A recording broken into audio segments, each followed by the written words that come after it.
સાવધાન, બેંકના છુપા ચાર્જીસથી તમારું ખાતું થઈ રહ્યું છે ખાલી. જાણો બેંક જાણતા અજાણતા કેટલા રૂપિયા કાપે છે. બેન્કિંગ સેવાઓ આવશ્યક હોઈ શકે છે, પરંતુ તેની સાથે સંકળાયેલા નાના ચાર્જ દર વર્ષે આપણા ખિસ્સામાંથી હજારો રૂપિયા કાઢી નાખે છે. લોકો ઘણીવાર આ ચાર્જીસને અવગણે છે, પરંતુ દરેક બેંક સેવાને કાળજીપૂર્વક સમજવી, તમારી વ્યવહાર મર્યાદા જાણવી અને જો શક્ય હોય તો આવા ચાર્જીસથી બચવા માટે સ્માર્ટ રીતો અપનાવવી મહત્વપૂર્ણ છે.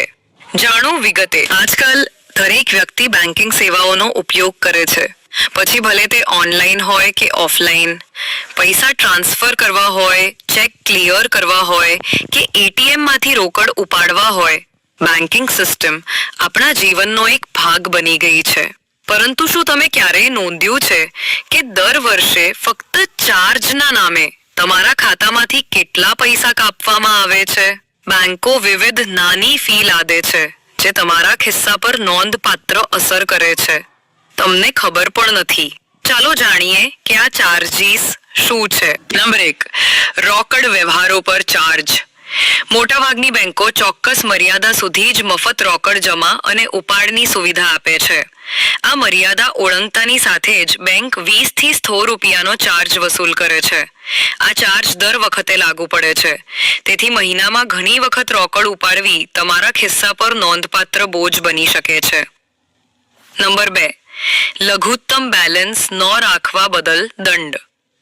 જો તમારું ખાતું લઘુત્તમ બેલેન્સ જાળવી રાખતું નથી તો બેંક મહિનાનો દંડ વસૂલ કરે છે, જેનો દંડની રકમ 50 રૂપિયાથી 600 રૂપિયા સુધીની હોઈ શકે છે.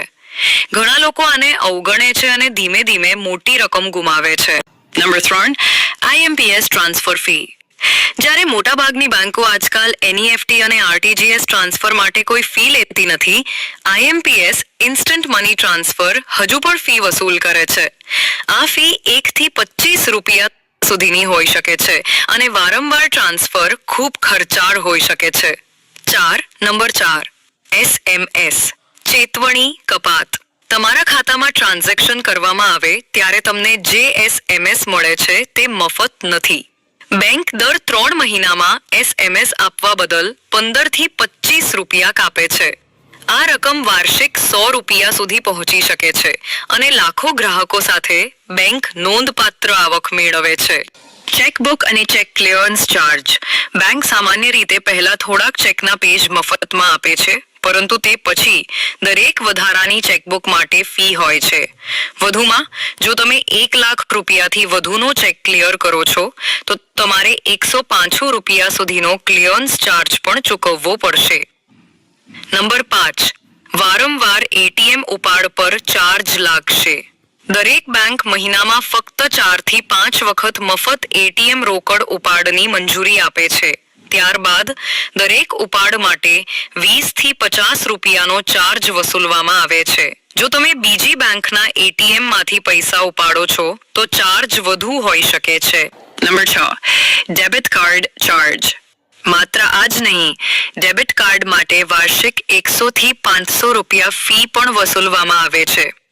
જો તમારું ડેબિટ કાર્ડ ખોવાઈ જાય અથવા નુકસાન થાય તો બેંક રિપ્લેસમેન્ટ કાર્ડ માટે તમારી પાસેથી 50 થી 500 રૂપિયા વસૂલ કરી શકે છે.